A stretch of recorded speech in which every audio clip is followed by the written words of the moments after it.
একজন গ্রাহক বিকাশ to bank করার ক্ষেত্রে দিনের সর্বোচ্চ 50,000 টাকা এবং মাসের সর্বোচ্চ 3 লাখ টাকা পর্যন্ত বিকাশ টু ব্যাংক করতে পারবে।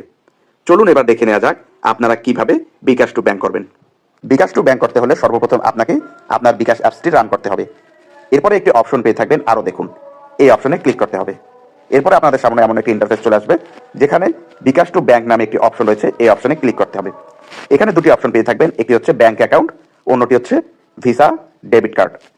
আপনারা যদি সরাসরি ব্যাংক অ্যাকাউন্টে টাকাটি ট্রান্সফার করতে চান সেক্ষেত্রে ব্যাংক অ্যাকাউন্ট অপশনে ক্লিক করতে হবে।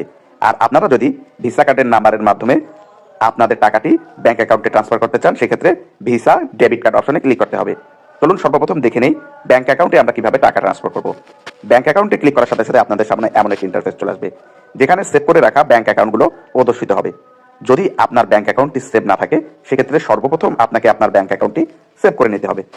ধরুন আপনার অগ্রণী ব্যাংকে অ্যাকাউন্ট রয়েছে, এই অ্যাকাউন্টটি সর্বপ্রথম আপনাকে বিকাশ অ্যাপসে সেভ করে নিতে হবে। ব্যাংক অ্যাকাউন্টটি সেভ করতে হলে সর্বপ্রথম অগ্রণী ব্যাংকে ক্লিক করতে হবে। এরপরে নিচে একটি অপশন পেয়ে থাকবেন ব্যাংক অ্যাকাউন্ট যোগ করুন, এই অপশনে ক্লিক করতে হবে।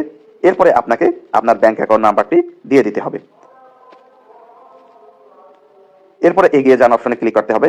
এরপর ব্যাংক অ্যাকাউন্ট হোল্ডারের নাম লিখে এগিয়ে যান অপশনে ক্লিক করে ফর্মালিটিসগুলো পূরণ করে পাসওয়ার্ড দিয়ে আপনার ব্যাংক অ্যাকাউন্টটি সেভ করে নিতে পারবেন।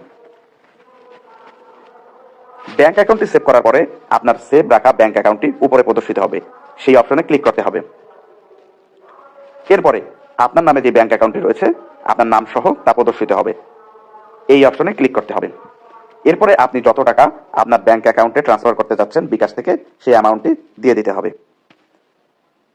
এরপরে আপনাদের সামনে এমন একটি ইন্টারফেস চলে আসবে যেখানে অ্যামাউন্টের সাথে চার্জ লেখা থাকবে। এরপরে আপনাকে পাসওয়ার্ড দিয়ে দিতে হবে, অর্থাৎ আপনার বিকাশ অ্যাপসের পাসওয়ার্ড দিয়ে দিতে হবে। এরপরে নির্ধারিত অংশে অর্থাৎ নির্ধারিত জায়গায় ট্যাপ করুন অপশন, ট্যাপ করে রাখার সাথে সাথেই আপনাদের টাকাটি বিকাশ থেকে ব্যাংকে ট্রান্সফার হয়ে যাবে। বিকাশ টু ব্যাংকের আরেকটি সুবিধা হচ্ছে আপনার টাকাটি তৎক্ষণাৎ অর্থাৎ ইনিশিয়াল আপনার ব্যাংক অ্যাকাউন্টে যোগ করে দেওয়া হয়।